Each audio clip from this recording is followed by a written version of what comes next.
नमस्कार, मैं हूं संजय शर्मा। आप देख रहे हैं 4 PM न्यूज़ नेटवर्क। देश एक अलग ही मोड में चल रहा है, एक अलग ही दिशा में चल रहा है, एक अलग ही सुरताल में चल रहा है।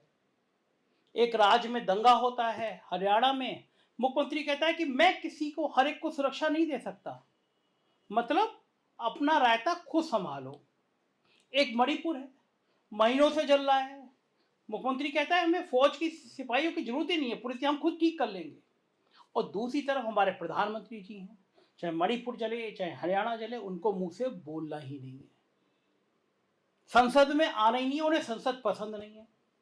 एक लोकसभा के अध्यक्ष हैं, वो नाराज हो गए कि मुझे लोकसभा में जाना ही नहीं है, हंगामा करोगे तो। मतलब जिसकी जो जिम्मेदारी है वो जिम्मेदारी मानने को तैयार ही नहीं है। ये सुर ताल कभी देखे नहीं कि मुख्यमंत्री अपना पद ना संभाले, अपनी बात ना माने, लोगों को भरोसे छोड़ दे पूरा सिस्टम। प्रधानमंत्री कहे कि मुझे बोलना ही नहीं है, मुझे संसद में जाना नहीं है। अजीब हाल है। इस बीच में एक बहुत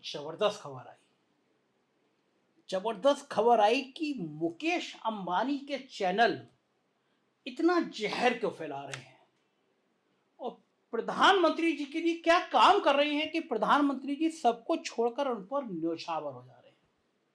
इस वीडियो को ध्यान से सुनिएगा, ध्यान से देखिएगा। आज मैं साबित कर दूंगा कि प्रधानमंत्री जी के दिल और दिमाग में यहाँ पे अंबानी भैया बसते हैं और अंबानी भैया तमाम दौलत कमाने के बावजूद देश में आग लगाने को तैयार है, क्योंकि साहब को उनकी कुर्सी दिलानी है।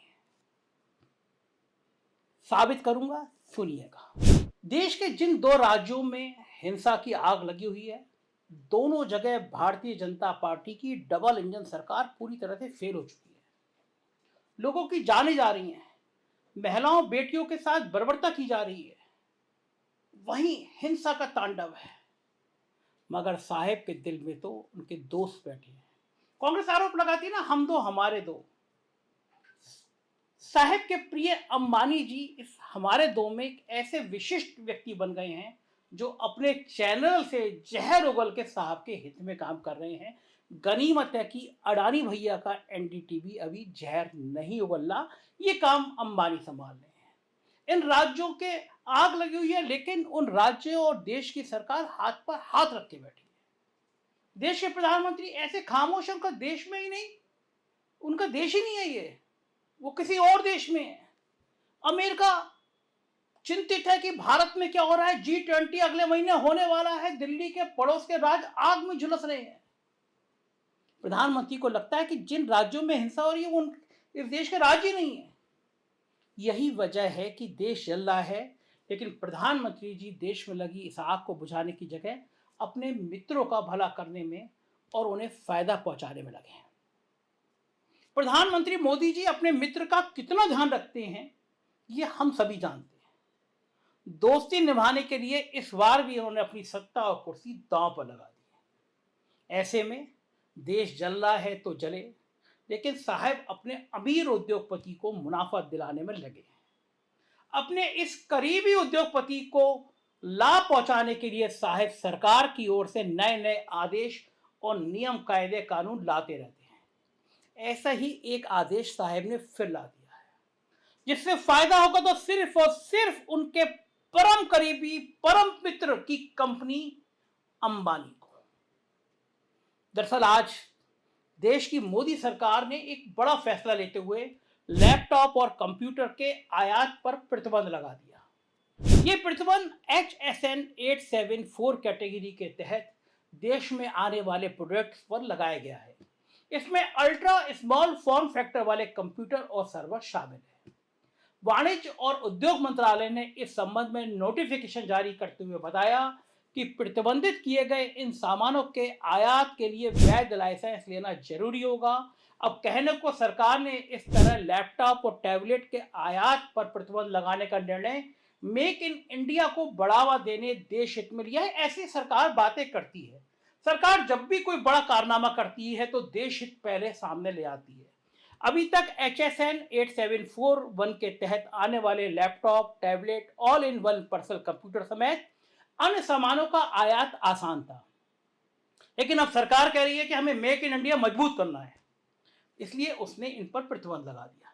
तो वहीं सरकार के इस फैसले को देशभक्त लोग, ध्यान से समझिएगा, ध्यान से सुनिएगा, चीन का नाम आ रहा है। सरकार के इस फैसले को देशभक्त लोग चीन से जोड़ रहे हैं। तभी तो सरकार के करीबियों और गोदी मीडिया का कहना है कि इस तरह के प्रतिबंध से चीन को भी तगड़ा झटका लगेगा, परेशान हो जाएगा, क्योंकि चीन का इलेक्ट्रॉनिक मार्केट बहुत बड़ा है और इस तरह के इलेक्ट्रॉनिक गैजेट्स बेचने वाली तमाम बड़ी कंपनियां चीन जैसे देशों से ही भारत में सप्लाई पहुंचाती हैं। वैसे ये सब तो सरकार की दलीलें हैं, लेकिन असली खेल क्या है इससे ना तो हर कोई वाकिफ है और ना ही ये गोदी मीडिया आपको बताएगा।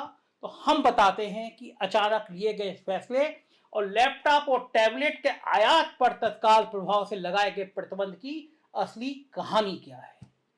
दरअसल साहब और उनकी सरकार ने यह सब किया है अपनी करीबी और इस देश की सरकार को भी अपने इशारों पर नचाने वाली दुनिया के अमीर शख्सियतों में शुमार मुकेश अंबानी को लाभ पहुंचाने के लिए और उनकी कंपनी का भला करने के लिए। जी हाँ, सच है ये। अब आपको यह भी बताता हूं कि ऐसा मैं क्यों कह रहा हूं।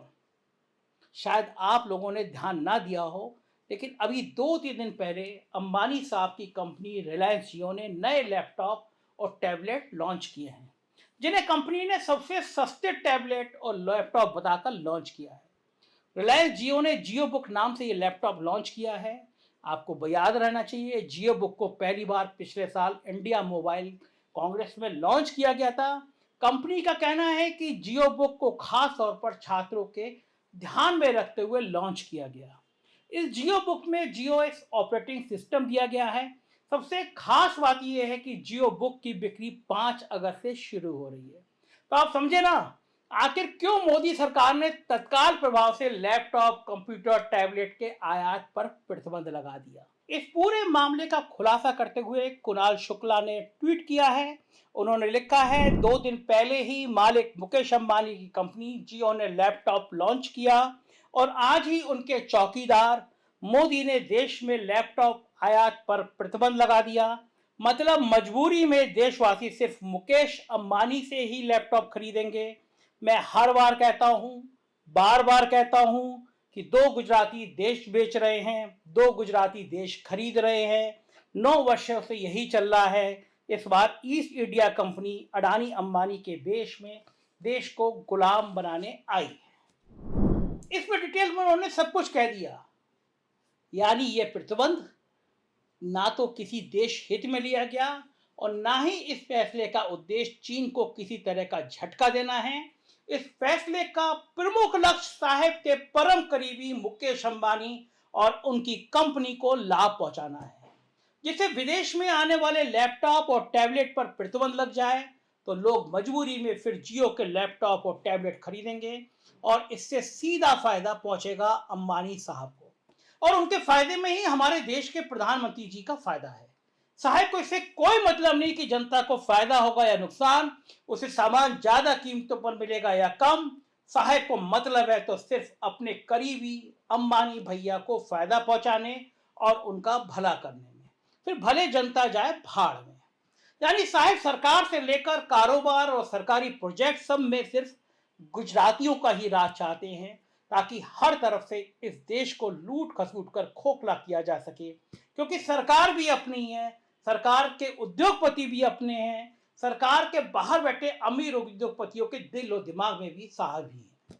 दरअसल साहब और अंबानी के बीच की जुगलबंदी और याराना काफी पुराना और काफी गहरा है और आज भी ये जो सरकार के तत्काल प्रतिबंध लगाकर अंबानी की कंपनी को लाभ पहुंचाया गया है, यह अंबानी की उस मेहनत का फल है जो पिछले कई दिनों से वो अपने न्यूज चैनल, अपने जहरीले न्यूज चैनल और उनके नफरती एंकरों के द्वारा देश में आग लगवाकर और देश का माहौल बिगाड़कर 2024 के लिए साहब की हवा बनाने में मदद कर रहे हैं। जी हां, असली खेल तो यही है।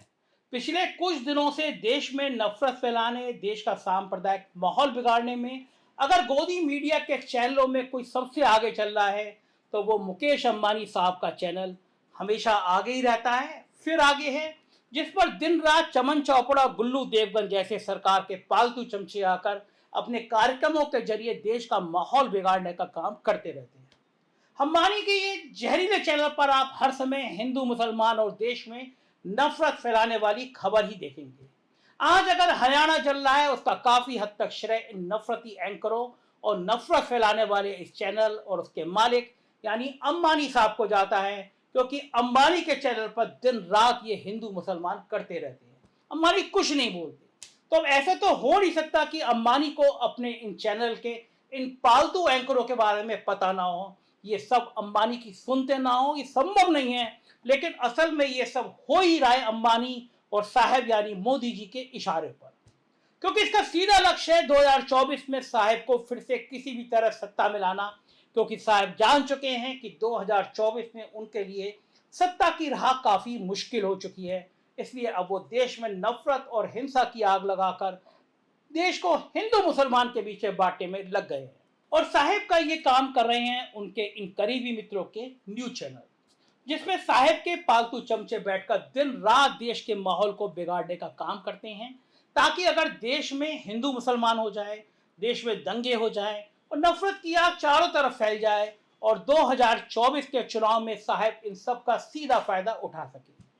हरियाणा के नूह में फैली सांप्रदायिक हिंसा कहीं ना कहीं साहब के इस प्लान का ही नतीजा है। तभी तो देश चल रहा है, लेकिन साहब पूरी तरह से खामोश बैठे हैं। और दूसरी ओर अंबानी साहब के चैनल में बैठे पालतू चमचे नफरत और हिंसा की इस आग में घी डालने का काम कर रहे हैं। यानी साहब और अंबानी की गुजराती जोड़ी की जुगलबंदी मिलकर ये पूरा काम कर रहे हैं, ताकि 2024 में साहब को फिर से सत्ता के सिंहासन तक पहुंचाया जा सके। इसके लिए दोनों ही एक दूसरे की मदद कर रहे हैं, पूरी दिल खोल के मदद कर रहे हैं। वैसे प्रधानमंत्री मोदी और मुकेश अंबानी की जुगलबंदी और उनका याराना कोई नया नहीं है, बल्कि काफी पुराना याराना है। इन दोनों का याराना बड़ा फेमस है, गाने की तरह हम बने तुम बने एक दूजे के लिए। प्रधानमंत्री मोदी के प्रधानमंत्री बनने के बाद कई मौकों पर दोनों की यह जुगलबंदी पूरी दुनिया को देखने को मिली है। हाल ही में जब मणिपुर को जलता हुआ छोड़कर प्रधानमंत्री मोदी अपनी अमेरिका यात्रा पर गए थे, तो वहां उनके लिए व्हाइट हाउस में स्टेट डिनर का आयोजन किया गया था। इस डिनर में भी मुकेश अंबानी और उनकी पत्नी नीता अंबानी शिरकत करने पहुंची थी। यही नीता अंबानी ने अमेरिका में प्रधानमंत्री मोदी के अमेरिका टूर की काफी तारीफ भी की थी। इसके अलावा भारत में 5G के लॉन्च के समय भी दोनों गुजराती मित्रों की जुगलबंदी देखने को मिली थी। इतना ही नहीं, जब मुकेश अंबानी ने अपना जियो स्मार्टफोन लॉन्च किया था, उस कार्यक्रम में भी प्रधानमंत्री मोदी ने शिरकत की थी और इस दौरान अंबानी ने साहब की तारीफ के काफी कसीदे पढ़े थे। इतना ही नहीं, स्मार्टफोन के लॉन्चिंग के वक्त फोन के ऑडियो टेस्टिंग के दौरान प्रधानमंत्री मोदी के रेडियो प्रोग्राम मन की बात को बजाया गया था। और यह कोई पहली बार नहीं था जब अंबानी ने अपने प्रोडक्ट की मार्केटिंग के लिए प्रधानमंत्री मोदी को सामने रखा हो। इससे पहले भी कई मौके पर प्रधानमंत्री मोदी और मुकेश अंबानी का प्रेम सार्वजनिक मंचों पर खुलकर सामने आया है। इतना ही नहीं, जियो 4G सर्विस की लॉन्चिंग के समय तो मोदी साहब अंबानी के विज्ञापन का चेहरा बन गए थे। दरअसल जियो 4G सर्विस की लॉन्चिंग के वक्त अंबानी की कंपनी ने देश भर के अखबारों में फ्रंट पेज पर विज्ञापन दिए थे और इन सभी विज्ञापनों में प्रधानमंत्री मोदी की तस्वीर का ही इस्तेमाल किया गया था।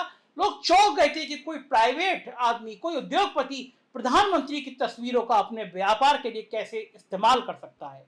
इन विज्ञापन में रिलायंस ने जियो 4G सर्विस को डिजिटल इंडिया के निर्माण में समर्पित बताया था।